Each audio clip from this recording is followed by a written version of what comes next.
Hey guys, in this video, I'm going to talk about a step-by-step guide on how to start a vacation rental cleaning business today. So a vacation rental cleaning business or short-term rental cleaning business or an Airbnb cleaning business as it's called is, in my opinion, one of the best kept hidden secrets in the local business space. Here's why. Highly recurring revenue. It's a B2B type of service with a home and it's a booming industry.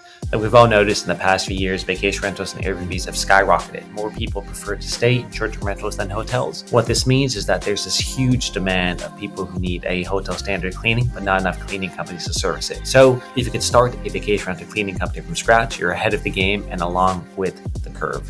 So let's dive into how to do it.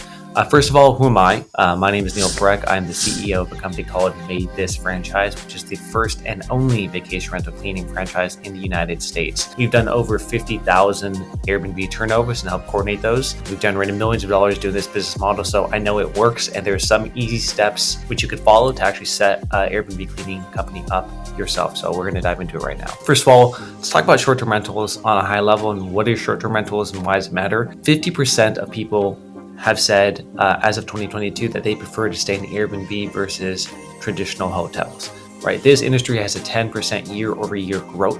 What's happened over the last few years is real estate funds, private equity money, investors, people have got into the short-term rental game, meaning the demand is skyrocketed, right? Overnight, any home can become a quasi-hotel with an Airbnb. So massive demand and just not enough cleaning companies to service it. So my story is in 2013 is when I started my company, MaidThis. And originally it was just a residential cleaning company. Then so many people started calling for Airbnbs that we transformed and became one of the first vacation rental cleaning companies in our city, now national as well. Huge opportunity, very fragmented market if you know how to seize it properly. I also want to talk about the difference between a residential cleaning and a Airbnb cleaning because they are very different. Sometimes Airbnb hosts will hire a residential cleaner to try to do their home and it doesn't work out well, right? So realizing that these are two different skill sets is key. The main differences are these. A hotel standard cleaning, you need to focus on a few different specific items like bed making, making sure there's no hairs in the bathroom, reporting supplies for low supplies or damages in the home. With a residential cleaning, a cleaner might forget to take out the trash one time and it's okay. But in a vacation rental, you can't forget to take out the trash, right? Otherwise the guest is going to complain. So the stakes are a little bit different and the eye to detail is going to be different. So that's why a Airbnb cleaning company or vacation rental cleaning company is different from a residential cleaning company in terms of what you cover. So we're going to go into a step-by-step on how to actually set this up. We're going to start with step one, legally get set up, right? Whenever you're starting a new business, go get your LLC set up, go get an EIN number set up, and just start your business entity from there. So very simple. You could go to LegalZoom, Rocket Lawyer, get the things filed. You can probably have to get a business license for your city to actually operate there. So make sure you go ahead and do that as well, getting a business license. Step two, getting your website set up. So pretty simple. What I want you to do is get a very basic website set up just to get going. You need an online presence for this type of business, and here's why. Traditional cleaning companies, maybe there's a referral, right? You don't really need a website. People just might ask their friends and refer you if you have a residential cleaning business. With Airbnb hosts, they want someone who's tech savvy, right? They don't want to have to deal with texting someone and worrying about it. So you need to show that you are tech forward. How do you do this? You set up a nice looking website, doesn't have to be crazy expensive, and make sure it has certain calls to actions on there. So what I don't want you to do is go to Fiverr or Upwork and build a website for $300 with someone offshores. The reason is a lot of these websites can be dangerous. They have malware, they have backdoors, right? So invest up front and just get some sort of website. You could buy templates for a WordPress website for under $1,000 and get someone to set it up for you. These, in my opinion, are the best way to do it. So just get a logo going, get a basic website going, and just get something up for now. You could always change it later. Now that you have your legal setup and you have your website done, the third step in this process is to get a booking system. So if you plan to do both residential and vacation rental, which is what we do at MaidThis, you can get a system like ZenMaid, Booking Koala, or Launch 27. These are all what are called CRMs to manage the bookings for you. People could book their cleanings maybe directly on the website with a form, and that's where you can manage the cleaners and the bookings which come in. These three softwares which I mentioned, I do recommend them. They're mostly for residential customers, so you could use this as one piece of what you're doing. If you want to start a vacation rental specific cleaning company, there's not too many softwares out there which focus only on that. You're likely going to need to retrofit a property management software to be able to do what you want to do. The couple I've evaluated so far, which I do like, one's called Breezeway. The other one's called Optero, and there's another one called Homebon as well. These are ones which are maybe more specific for property managers and vacation rentals, but it's different. It's different from a residential booking form.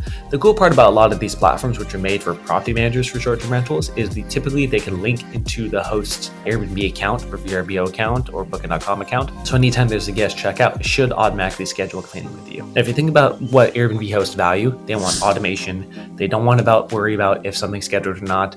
Many of them are used to texting a cleaner and saying, hey, are you going to show up tomorrow, right? So if you provide this automation, it makes the sales process insanely easy. Even if you don't do it via an automated software, if there's a way you could get access to their Airbnb calendar and just schedule cleanings for them, I think people will pay a premium for that.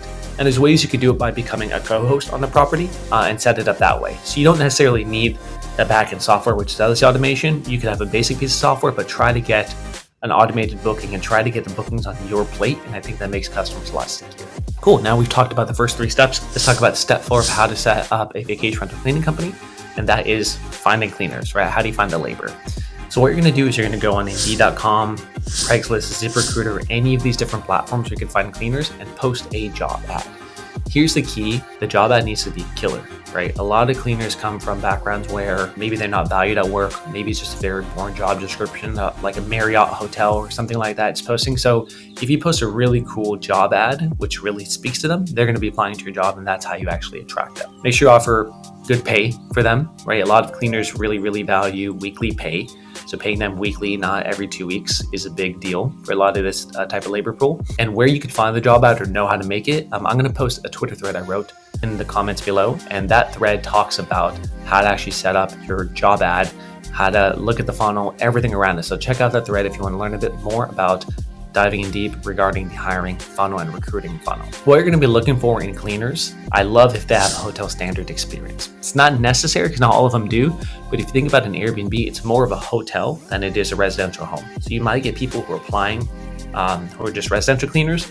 You'd probably have to grill them more. People who are vacation rental cleaners who work at Marriott's, Holiday Inns, any of these places, they kind of get it ready. They know what to look for damages. They know what to look for things people left behind in the Airbnb. They just kind of know what to do a little bit better. So I really like if people have Airbnb or hotel standard cleaning experience. Let's talk about the characteristics of an ideal Airbnb cleaner so you know what to look for. Number 1, they have to be reliable, right? A no-show is the worst. An Airbnb host is hiring you because they want you to show up.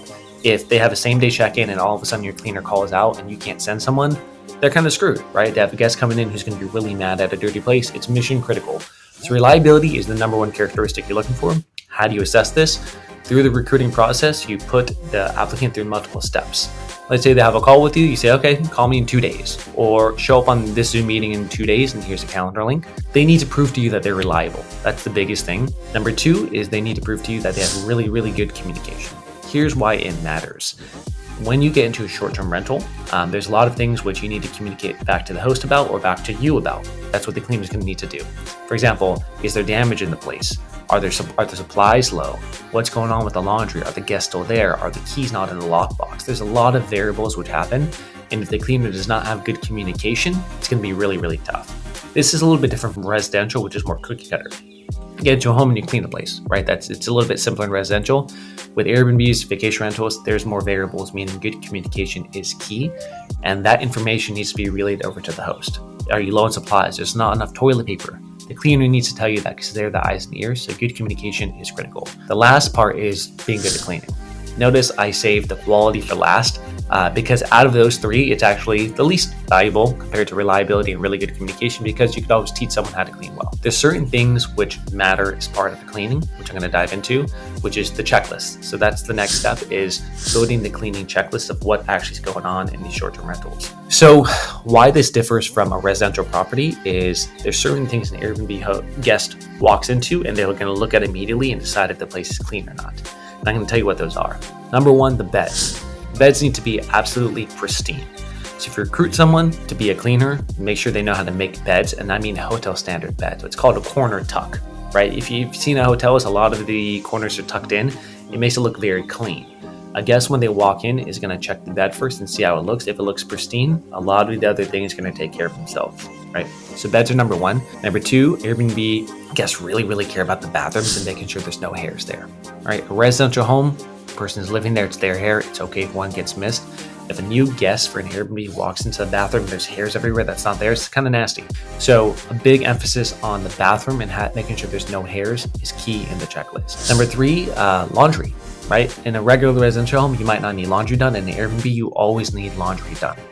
Here's the trick, is you want to make sure there's a good washer and dryer in the unit. It's a pain in the butt if your cleaner or you have to take the laundry offsite to a laundromat and bring it back. It's just kind of a hassle. It's also a pain in the butt if the dryer and washer are really old and it's going to take 3 hours to clean one load of laundry, right? It kind of sucks for everyone. So making sure there's a really good wash and dryer in the unit is critical. And of course, the cleaner is going to need to wash the sheets, the towels, everything every single time. The last part of the checklist, which I think is critical and different from a residential cleaning, is supply and damage reporting. When a cleaner gets into the home, they need to tell you or the homeowner if there's low supplies. Where's the toilet paper? Is there enough toilet paper? Are there enough hand towels? Is there enough dishwashing soap? There's so many different variables and things that a new guest needs. Think like a hotel. They need to report to the homeowner so the homeowner can restock it. If you want to eventually get into supply restocking yourself, you can. I don't recommend doing that to start with. But once you actually get this going, there's many different areas you could upsell. Supply restocking, you can get into the laundry game of picking up and cleaning laundry and dropping it back. You could rent out linen. There's so many different ways you can upsell a customer, but the key is to make sure that they stay happy, right?